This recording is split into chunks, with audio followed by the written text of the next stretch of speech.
Anandam Idam Paramasukadam Sukadam Kevalam Kevalam Jnanamurtim Kim Dvandvatitam Gagana Titam Gagana Sadrusham Sadrusham Tattvamasyaadilaksham Sadilaksham Ekam Nityam Ekam Vimalachalam Jalam Sarvadi Sarvadi Sakshi Sakshibhutam Bhutam Bhavatitam Triguణarahitam Tam Sadgurum Tam Gurum Namami.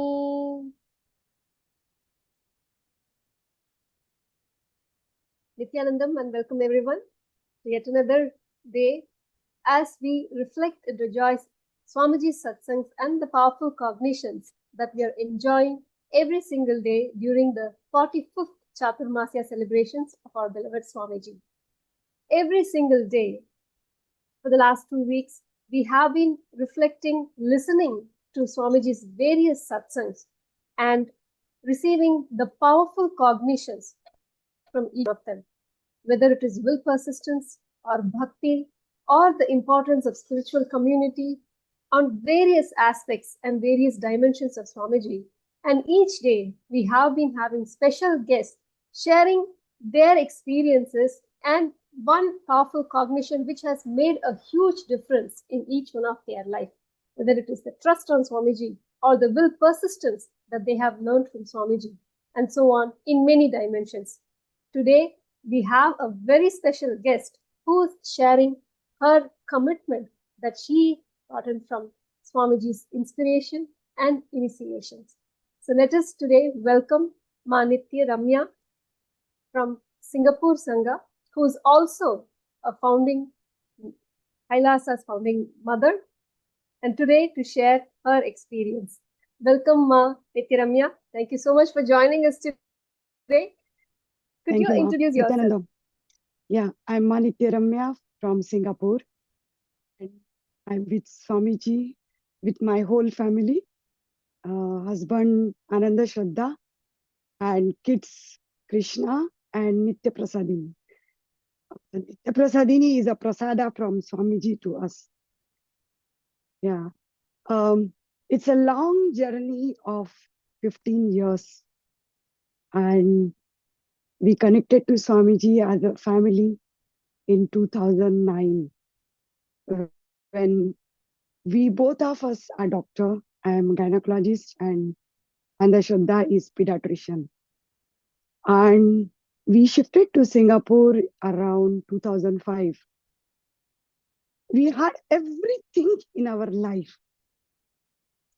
Money was there, nice city was there where we wanted to shift in a good place, good education, good wife, good husband as a family. But there was something lacking in our life. There was some point we felt like there is no peace. I came here with a lot of dreams that I will have nice job. Unfortunately, I could not get a job. I couldn't practice because of the rules and regulations in the Singapore that you cannot practice directly. So there was a lot of frustration inside. Having been good education, practicing back in Bombay, where I had a very good practice. And from there, the clashes between husband and wife started. Until the point we can't stay together or whatever, everyday clashes. And then we started searching what is there in our life we are missing. So it started searching for yoga. So there was somebody in the hospital who introduced us to the Swamiji's yoga. So the journey started with yoga and meditation. And being a doctor, I was a heavy patient of migraine, where I was admitted twice back in my hometown for until the point I have to do a CT scan for my migraine. And I can tell full proof there is no permanent medicine in our allopathy for migraine. And 101%, I was slowly when I started practicing yoga, meditation, I got almost cured from migraine. There was no migraine. The migraine which was there because of stress and anxiety or depression, whatever you can say, when you have a lot of family issues inside you, when you have depression of not getting job what you want. Yeah, so this is how we connected to Swami Ji. So first I did the program, then Shraddha did the program, and then one by one, it's like LBP1 started, and we found so much of changes inside us just by doing once in a week yoga, just by doing once in a week Nitya Dhyan meditation. And then the day came when in the Malaysia, Swamiji was coming for Kalpataru Darshan. So one bus full of devotees was arranged to go to JB for Kalpataru Darshan. And I couldn't forget that day when we connected to Swamiji. When he entered, there was a big hall. And when he entered, there was so much of peace. Peace in that hall itself. I can really experience the way Swamiji was walking and the way he came and sat. I'm not sure how many of you are here since long time with Swamiji, but back then Swamiji used to, every step he used to see, feel. You can feel that he's feeling that step and walking on the stage. I don't know how to express this, but there was so much pin drop silence in the hall and the people around. And then when he started talking, it was a one-day program. So I could relate to so many things that I have been with him. It's not this life. There is something from so many past life. And then when the day at the end, there was a darshan. We couldn't, I have a list full that I want this. Everybody has that list. And I'm sure there are thousands of devotees who have this experience. Then when you have a list, what you want to ask him, but when you go in his breathing space, you cannot ask. He will definitely give you what you are supposed to. I mean, you need it. So at that point of time, I had a list. I want job, this. But nothing. When we went to Swamiji, we just cried so much that we couldn't ask anything. So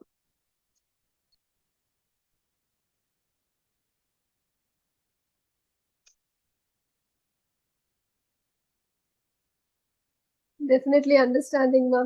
I used to have one of those lists. Your experience, literally, you took us physically there. Just the way you described how Swamiji walked into the hall, you literally took us to Malaysia to give that experience of having Swamiji and, having that first darshan of Swamiji. I can, relate to every single thing that you have shared about that Kalpataru darshan, because I had a similar experience in Phoenix when Swamiji first came to Kalpataru, and I had my own list. Of course, when we go to see Swamiji, all that list disappears, and we just stare blank at Swamiji. So definitely, Ma. Yes, please continue to share that beautiful experience of how it was, and what did you finally ended up asking Swamiji for in Kalpataru? Actually, oh, sorry, Ma. I just want to actually just share what and add to what Ma Paramatma has shared.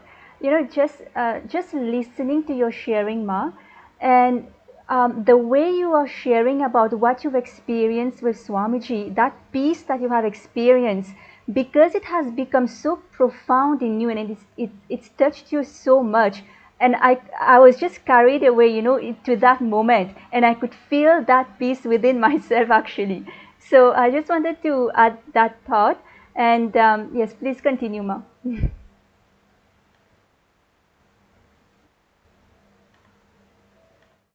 When we came down, so that time we felt so much of peace inside us. That peace which we were searching, which we could not get it in our medical life, medical education.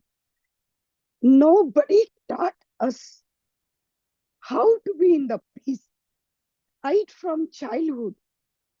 Because no matter how much education you take in your life, if you don't have peace in your life, if you don't have that love and compassion, which Swamiji was radiating on that stage, I don't think we feel that because of that, we manifested so many things in our life. So journey did not stop there. So we, one by one, we attended one more program like NSP. My first NSP experience where I did it at Tambaram 2009. I couldn't see Swamiji. The one experience of Swamiji where I'm not sure how many people were there. Definitely 2-3 people were there from Singapore. The way he was doing that dance of whirling, 1 hour whirling, which we can't even do for 4-5 rounds. If you do 6-7 rounds, you will start feeling dizzy.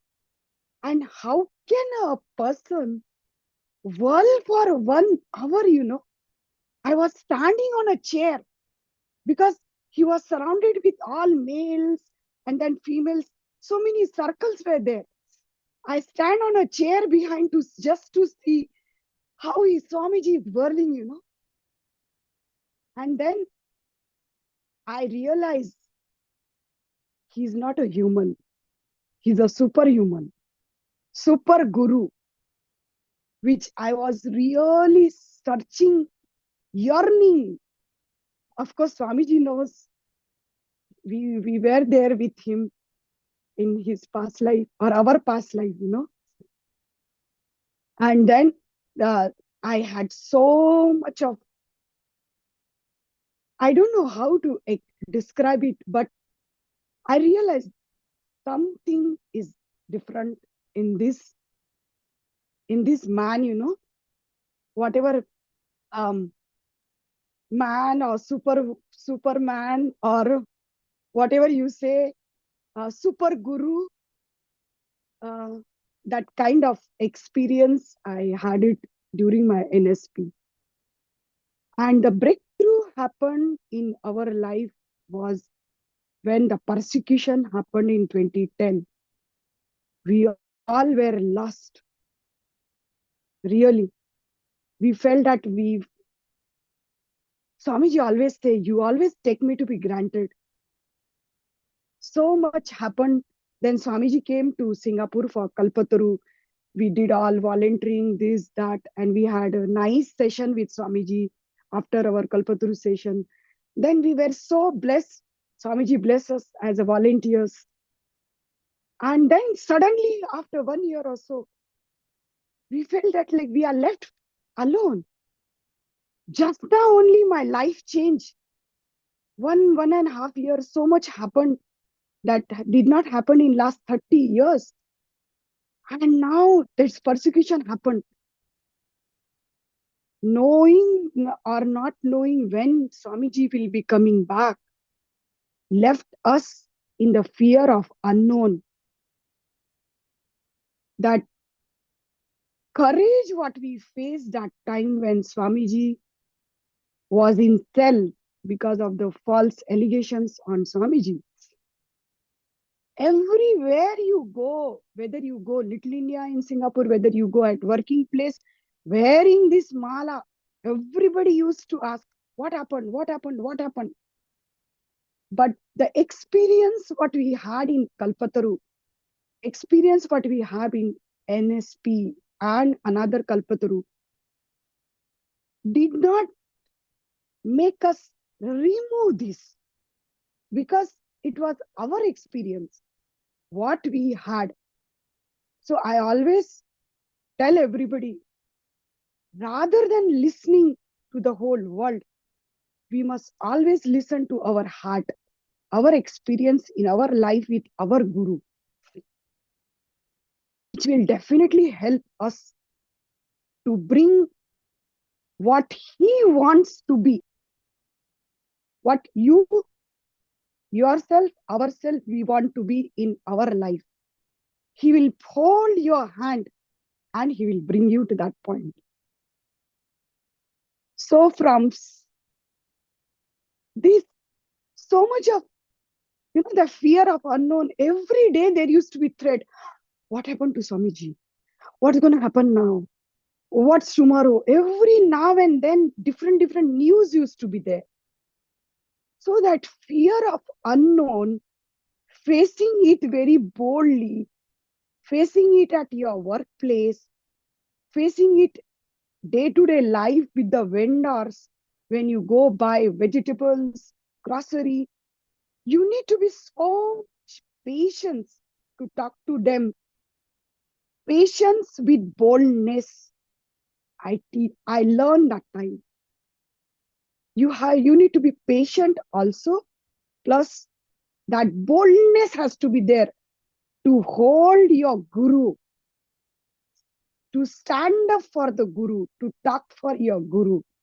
With that courage, strongly has built up so much of peace inside us, especially me. So there was a day, one day, listening to all this, I became so depressed. Actually, I was literally depressed. I sat in front of Swamiji's Guru Murti and I gave him this question. Whatever you want inside me to flower, please give me that. And please keep me with you wherever you are.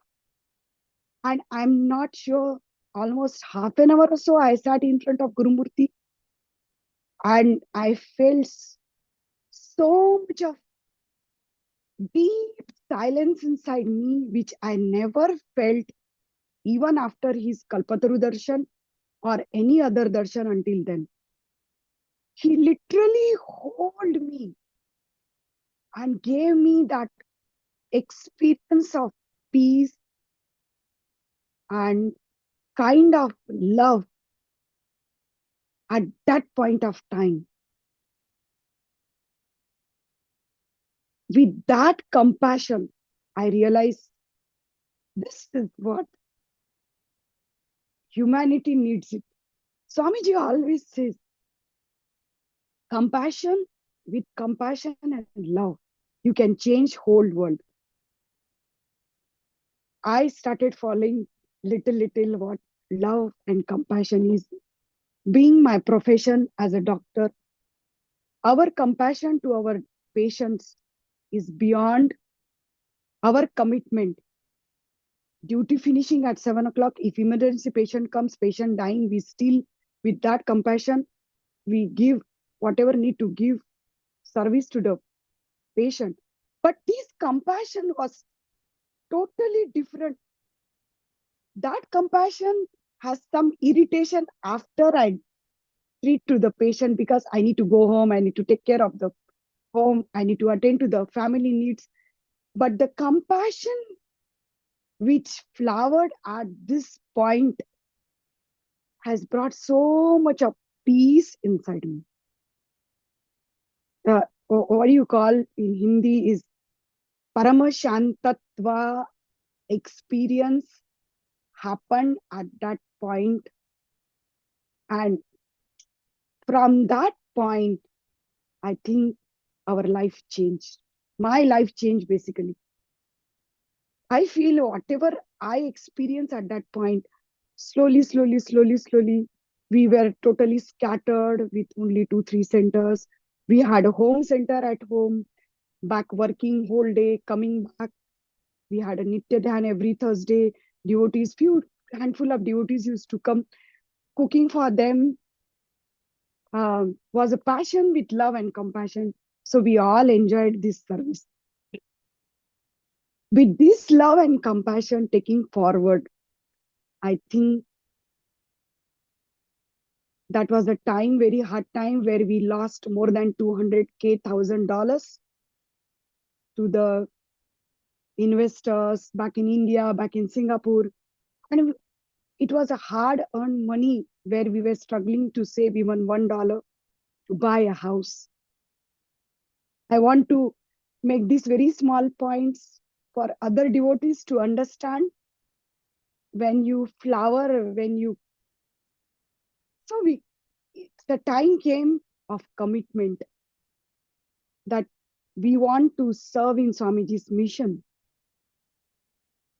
to contribute as a treasure. Until now, we were contributing our time and talent. But treasure where to generate? We don't know, because we didn't have our house. Only job was there. So one day we told Swamiji, Swamiji want to be SJP, but we don't know how to manifest it. So Swamiji said, you will manifest it. And then commitment was there. Only thing is, with that love, compassion, that commitment was there. With that commitment, with struggling, doing extra duties, and it just happened. It's just happened with Swamiji's grace. With our experience, we're struggling for $1, manifesting $1 million. We cannot imagine without blessings of Swamiji. It's very hard to believe all these things. And that commitment of SGP came into my mind when we attended 2010 IA. Very simple example I want to share on this platform with everybody around the world, whoever is sitting here. So there was somebody from the participant in IA who asked Swamiji, can I wash your clothes? One day. So you know what Swamiji said? Ma, it's not a commitment of one day washing clothes. Can you stay in Biddi Ashram and wash the clothes every day? That is what is commitment. This one sentence is still in my muscle memory. It's not a one day. If you want to commit something, it has to be 365 days plus 29 February, so 366 days commitment. It cannot be one day commitment, whether it is washing clothes or whether it is sharing your treasure, whether it is sharing your time or whether it is sharing your talent. So whoever is thinking, I don't have job, I don't have $2 also. If you can commit, the energy just flows. I think there are a lot of people around us in Singapore and around the world who know us last 15 years. We didn't have anything. Literally. Not money to travel by taxi in Singapore. Swamiji gave us 2 cars now. Swamiji gave us few properties. Literally manifesting that, what do you call, the king and queen's life, Can't even imagine. But still grounded to the ground. still grounded to the ground. Yeah. I mean, this love, compassion, peace, whatever has manifested in me during that 2010 persecution. Swamiji said, when you are thrown into a situation where that fear of unknown comes into, and when you face it boldly, at that point, something will click inside you. It can be anything. Take it as your mantra of your life and start your journey from there. That's how I started my journey. Adding to this journey, the Nirahara Sammema has helped us, for myself and Ananda Shraddha, both of us, has helped us a lot to break the patterns of attachment with the Lakshmi. Break the patterns of non-having something. We constantly used to feel, we don't have this, we don't have that, we don't have that. But what we have, we forgot. We have such a powerful guru inside us, happening inside in our life. And that, what do you call? In Hindi, we call it sankoch. That means hesitance. Hesitance to ask Swamiji for anything has led us little longer journey. We felt we should have asked few things earlier only, without any hesitation. We could have started manifesting a lot of things in our life very early. So I also want to share here that don't have that hesitance inside you. What we had for almost 4-5 years to ask Swamiji, how to ask her? We don't have. How to ask her? We shouldn't have that hesitation. And we will never know what energy he will give you to manifest what in your life. Yeah. And this is what there are all these. It has strongly helped us in lot of ways in our personal life, in our family life, at our workplace, with our children. Yeah. What else to share? I have a lot of things to share. Yeah. Yes, ma, so beautifully shared. And of course, such a deep and profound experience that you've had, especially during the time of persecution, where Swamiji has, with his compassion, love, that he has given that peace and that strength inside of you. Anytime we choose Swamiji, he always showers us much more than we can even imagine. And it is such a beautiful, if you stop listening to the noise and just listen and just calm down and just stick by, stand by, Swamiji just simply showers. He's just there always. So it is such a deep and profound experience. So thank you, man. Thank you for sharing that. And also the journey. It is so beautiful. Yes, and we are waiting to hear wonderful, wonderful experiences from you. I'm sure there's plenty of miracles and many things that would have happened during the last 15 years, where Swamiji has again and again shown that he is there. He is there with you and the whole family. So the commitment that you said, the commitment from our side, which again is a gift from Swamiji himself. And as we are talking about commitment, the eternal commitment that Swamiji has given for each and every one of us as disciples, that to be with us till the end of the journey, not only this birth, but for Janmas together. As you said, this is not probably the first time you're meeting Swamiji, right? Probably somewhere before. It is with that commitment, out of his compassion, again and again, he ensures that we are not lost. He has not left us. He's always there. Such a beautiful and what Swamiji explains as an irrevocable commitment. Let us now listen directly from Swamiji about this irrevocable commitment that the Guru, that Swamiji has given for us.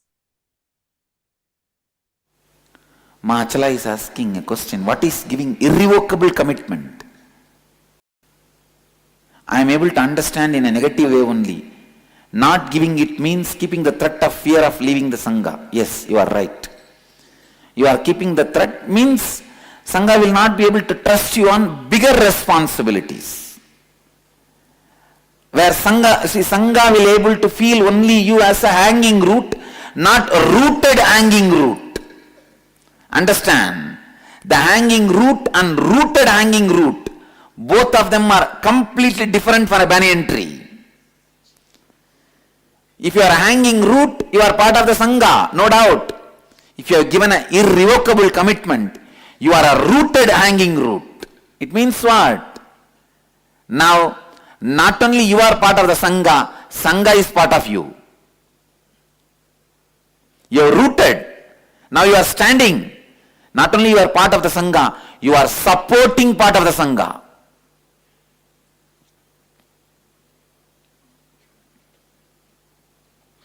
Clear? When you give an irrevocable commitment, and when I see you behaving with integrity and authenticity, responsibility and enriching in your day-to-day small actions, like a morning you come for yoga and you take the responsibility for who is not coming for yoga and call him back, call him to do the yoga. I know now you are a rooted, supporting root. Hanging root is part of the Sangha, but weight on the branch, original tree. When you declare irrevocably, now you have become rooted root, trusting you, banyan tree can extend its branches. How many of you cognize it? That's it. Trusting you, banyan tree can take further steps. Sangha is like a banyan tree, giving shadow, cleaning the environment, purifying, reducing the carbon dioxide.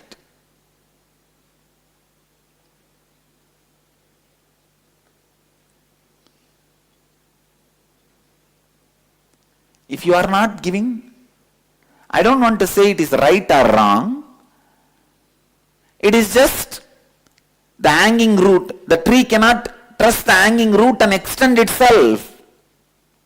Understand? So it has to wait. And tree will not give up on hanging root. It will wait till the hanging root becomes a rooted, supporting root. Tree will continue to supply energy to the hanging root. It will not give up on hanging roots. Yanatma, okay?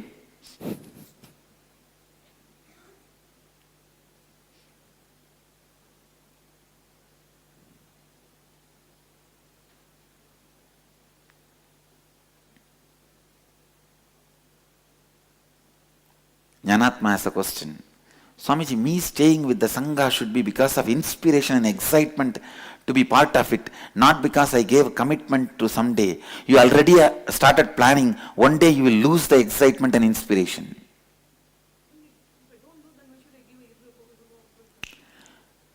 Listen, you already started planning. There will be someday I may lose the inspiration and excitement. That day I should have a freedom to walk out. If I give the commitment, it will be bondage. Am I right? So you have planned to lose the inspiration and excitement. How are you not going to lose at one day? Drop the plan to lose the inspiration and excitement. Plan to become the Pitadishwar. Now, without even knowing, unconsciously, you already have a strong plan. One day I am going to lose my inspiration and commitment, that day this word will be a bondage for me. How can I be? Am I right? Catching the inauthenticity and lack of integrity? It is lack of integrity constantly visualizes that part. One day, if I lose the excitement and inspiration and feel suffocated, this commitment will be a bondage.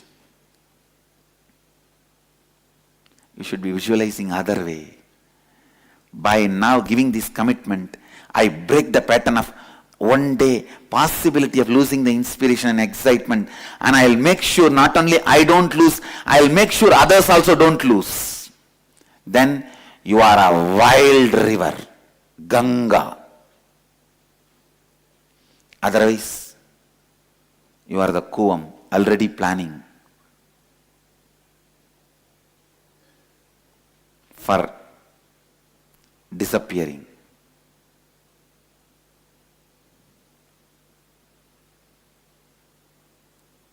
Clear?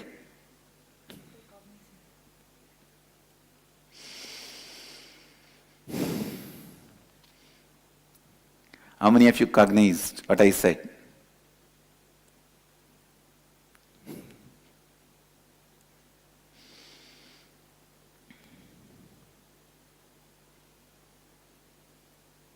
Now only I am exposing all your fears to you. Still Nirvikalpa is shivering inside, I can see. Am I right?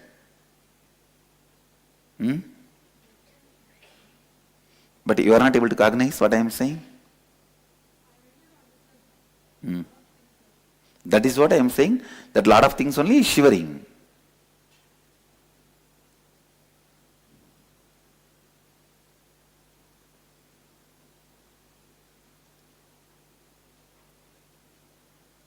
How many people tried that I should give up my commitment to you guys? How many people? They promised I will not have any harassment, I can live happily, and they were even ready to give all the money to my hand, but I should not run this Sangha. How many people were asking? I said no. What I have given to my disciples is irrevocable commitment. It cannot be revoked even by my death. That is why I am going to live without dying. Eternally.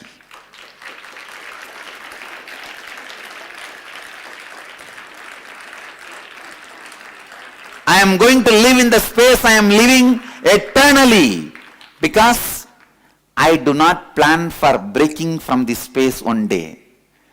I do not have a doubt, if one day, if I lose my enlightenment, what will happen?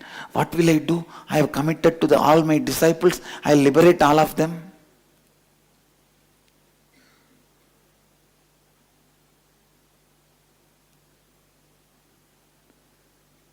I know I am not going to break from my enlightenment.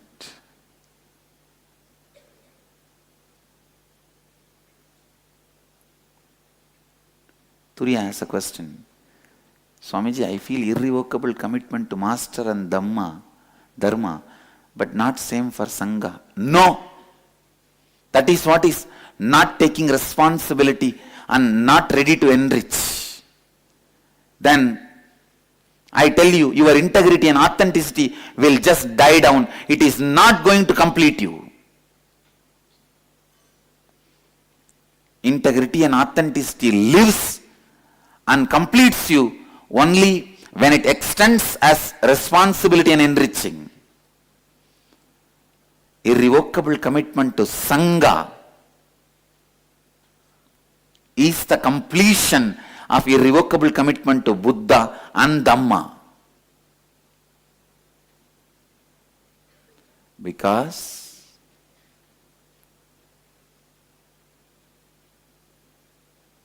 the intensity, integrity and authenticity will expand and lead you to the next level of its experience, next level of space, only when you feel responsible and enriching others and you. Now if you take responsibility, listen, if you take responsibility, you may create few beings with integrity and authenticity and decide to continue to enrich. Then few more beings, integrity, authenticity. Listen.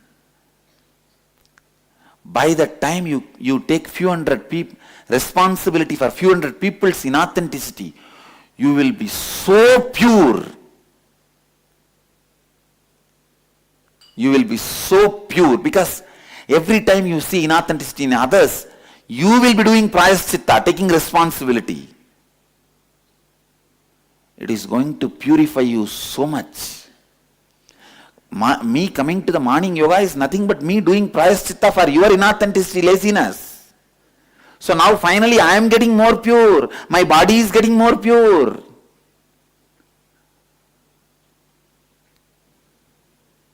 How many of you cognize this? So you will become so pure.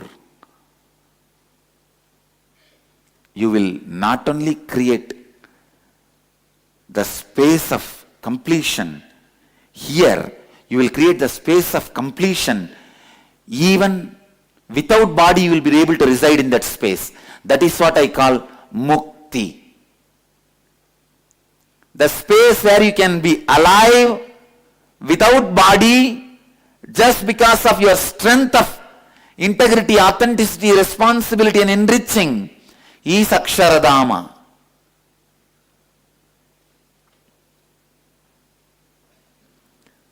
Only when you create more and more integrated and authentic beings around you, you can expand in your integrity and authenticity.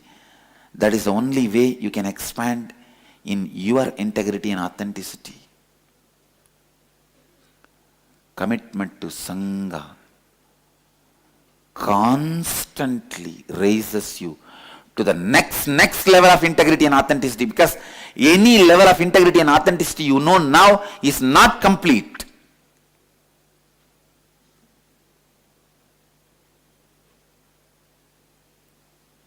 Only when you take the responsibility and enriching, it becomes complete and complete.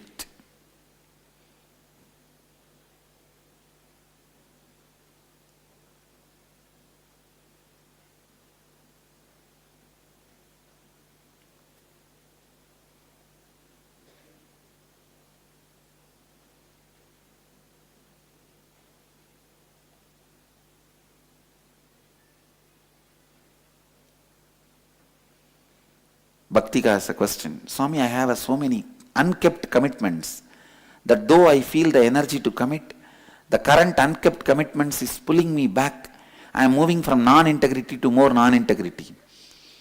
Unkept commitments are all, after all, revocable. They are not irrevocable. Complete them by declaring that I am dropping those commitments. And start from now in completion. Now in complete completion. The irrevocable commitments will never make you incomplete. What will be? That will be like a brahmacharya and being with the master forever or being with the Sangha. Those things will not have any problem. Any of the unkept commitments related to work and your incompletion and all that, now complete all of them, that I am dropping from that commitment. I am declaring that I will not be able to take up this job, I am completing it. Complete from all of them. And now have completion. From the completion begin.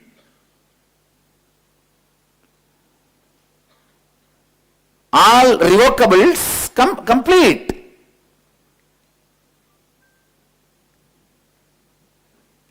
Then now you have the place. You have the space to start.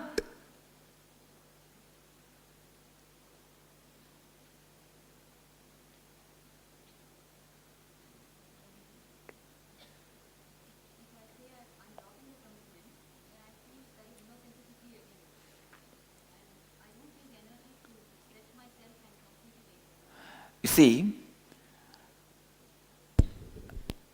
authenticity should not be destroying your integrity.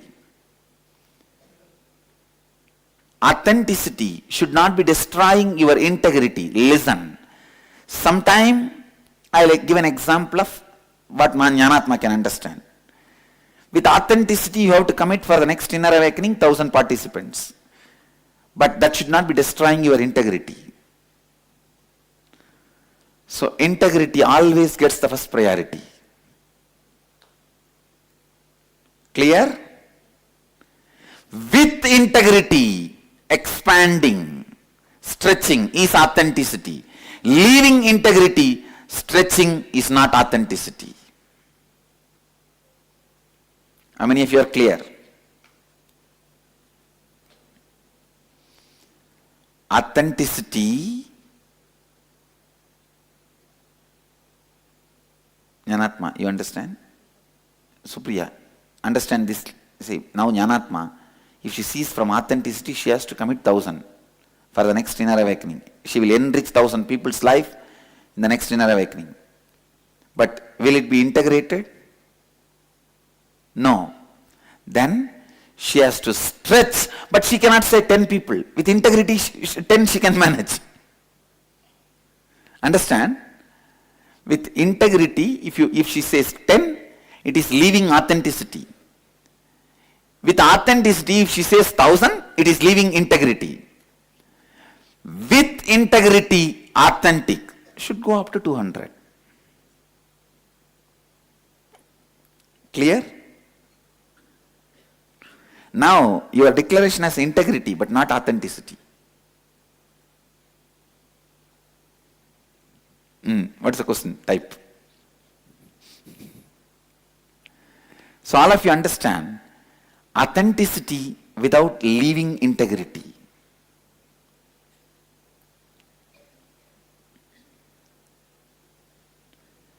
Jnanatma says, if Jnanatma commits to 200 and it does not happen, then Jnanatma again comes back to.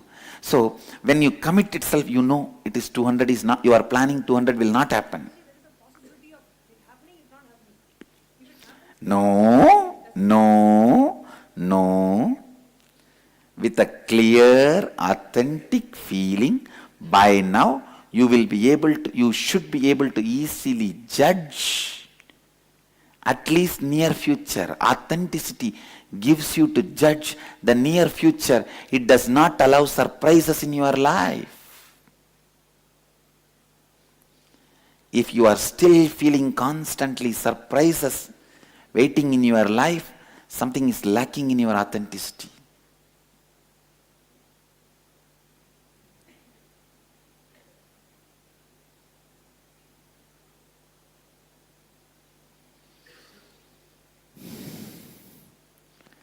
Again, this is a planning for failure. See, if you say 1,000 and you feel it may fail, then I can say it is not even planning for failure. It's a right thinking of failure. But by now, because of all your work,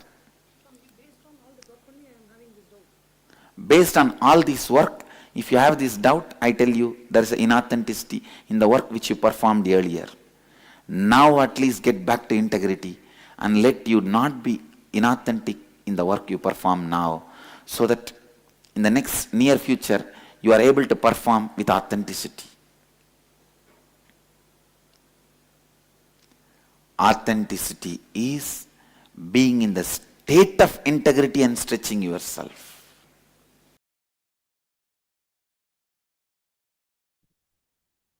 Such a beautiful satsang. We actually just watched this satsang a couple of, maybe less than 2 weeks before.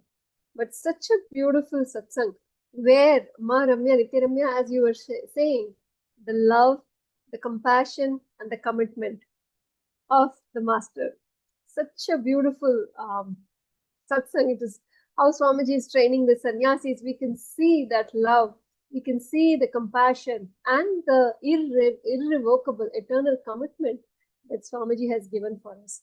Now, listening to this satsang, Swamiji also shared one important point in this. Commitment to Guru and Lingas alone not enough, but commitment to the Sangha.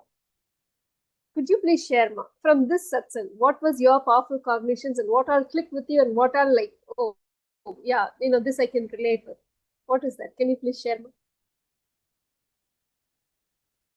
Okay, what Swamiji said, like authenticity and integrity.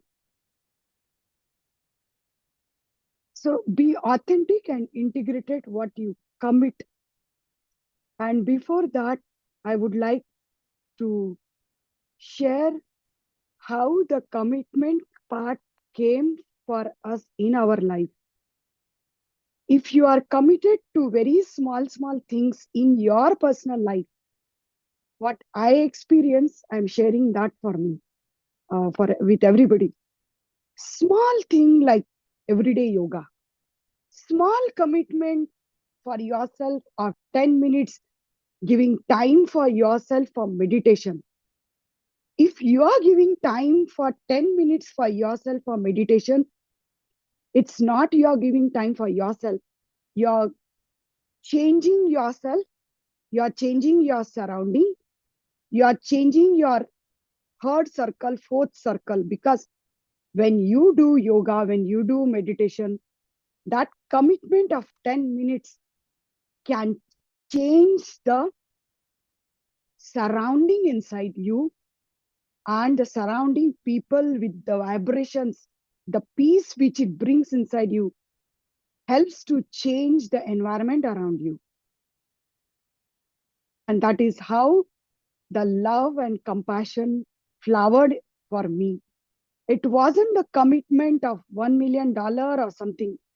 It started with a simple commitment, small yoga, 10 minutes, meditation, 10 minutes. Even though I was pregnant with second child, when Swami Ji blessed us with the second child in 2010, 4 o'clock I used to wake up, finish my housework, 45 minutes Nityanand meditation compulsory. 7:30 I used to leave for job. You know why I'm telling these all simple things? We think we don't have time. The biggest problem, everybody says we don't have time. I feel if you cannot give time to yourself, 10 minutes, forget about giving time to others. I am giving time for myself, 10 minutes for yoga and meditation. That means I am bringing that whatever I need to bring into my life, I want to achieve into my life. At the same time, what I want to contribute in Sangha is going to manifest through all these small things. The nervous system which I developed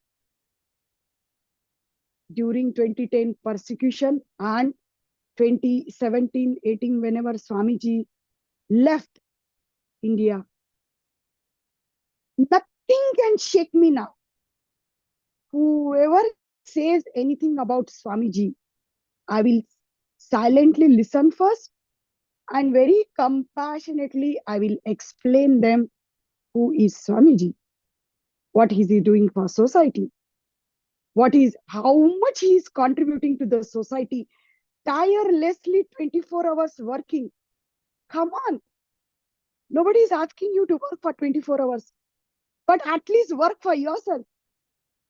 If you can manifest if you don't want to contribute the time to manifest for yourself, forget about that commitment for Sangha. Sangha and family, you yourself is not separate. It's one circle only.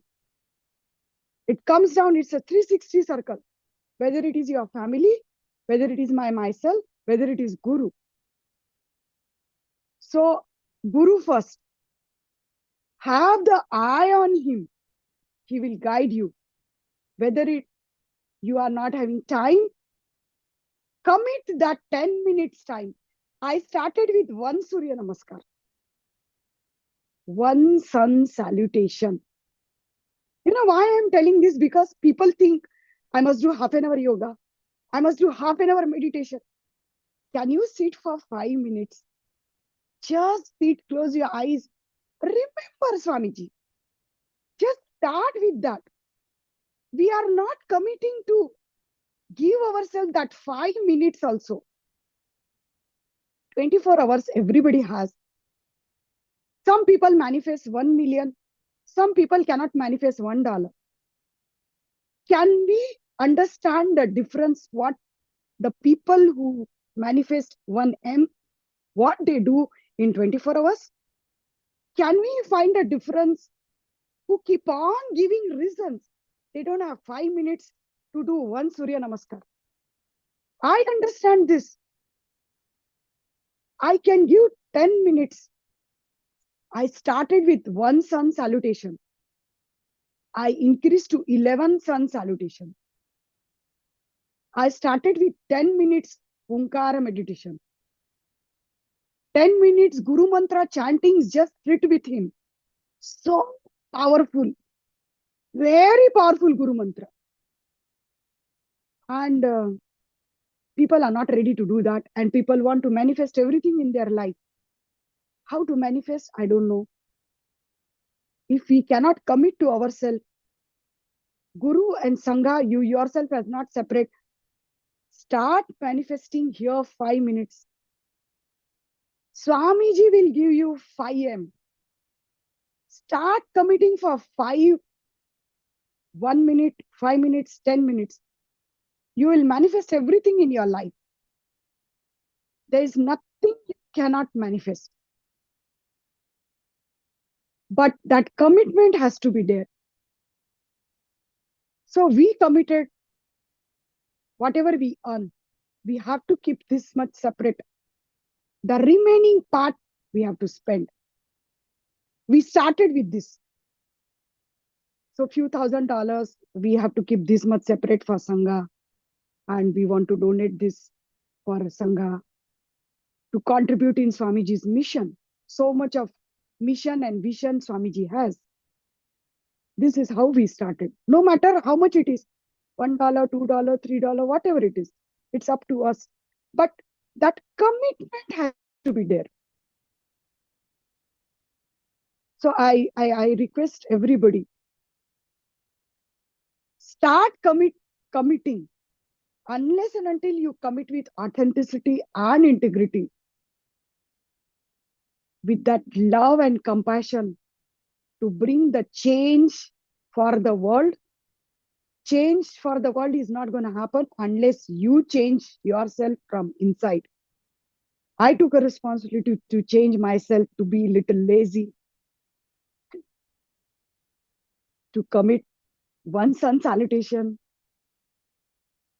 doing 108 sun salutations. If I can do it, I feel everybody can do it. That's what I want to share with everybody. So, sorry, go ahead, Ma. So that's all I wanted to say. Yeah. So don't judge yourself. Don't judge yourself that you cannot do it. You have to believe in yourself first. Swamiji is always there with all of us. I still, when I wake up in the morning, the first thing I will ask Swamiji in front of 4:30 in the morning, Swamiji, please keep me with you always. Swamiji, please be with me always. Sentence I will never forget. And that has changed my life. So much of things. That time I will tell him, Swamiji, must do this. I want to do this. And that small devotion, Swamiji doesn't ask you for anything, he just needs your devotion. If you can flower that love, compassion, that radiation, if you can radiate that without judging people, even though whatever I learned this from Swamiji, when you have power to judge, accuse the person with honor.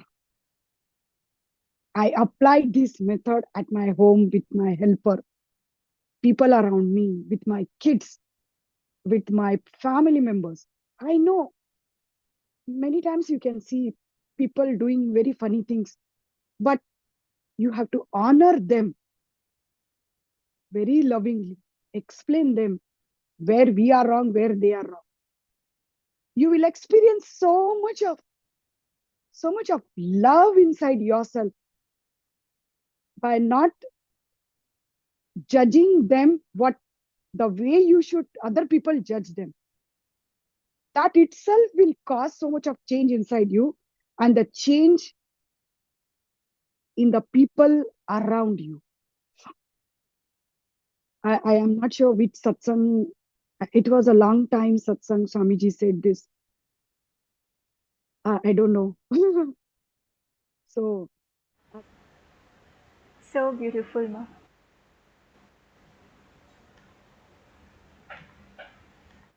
it starts with us.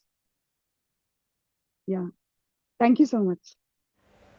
Thank you so much, Ma, for sharing.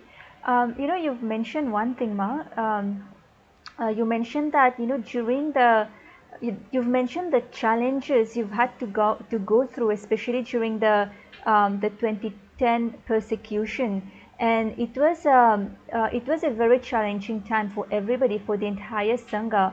I mean, since for more than 15 years now, starting from 2010, Swamiji has gone through so many assassination attempts, over 100 assassination attempts, over 120 false legal cases, lawfare, and so much of defamatory content on the media.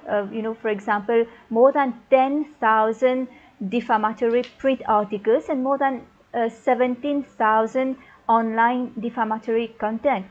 I mean, can you imagine, for one being, just a single being, to go through all that? And even for the Sangha, it was so difficult. And even you've mentioned that, how it was challenging for you in your day-to-day life, even at work, and just simply wearing the Kantamala with Swamiji's picture, people would question you. But because of your commitment to Swamiji, to the Sangha, you remained grounded. Nobody could shake you.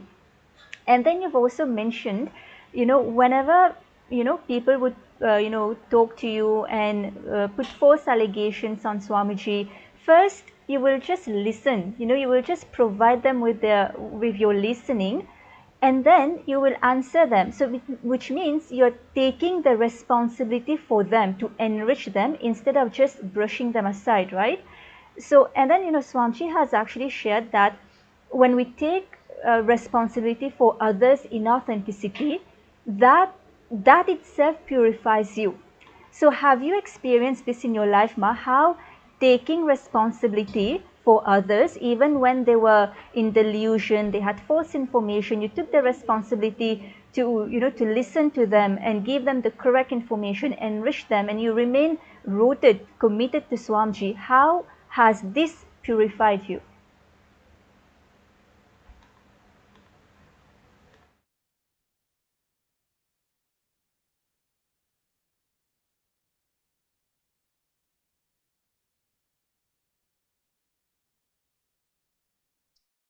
I was a very irritable person before I met Swamiji. And after the persecution, after meeting Swamiji, as I shared my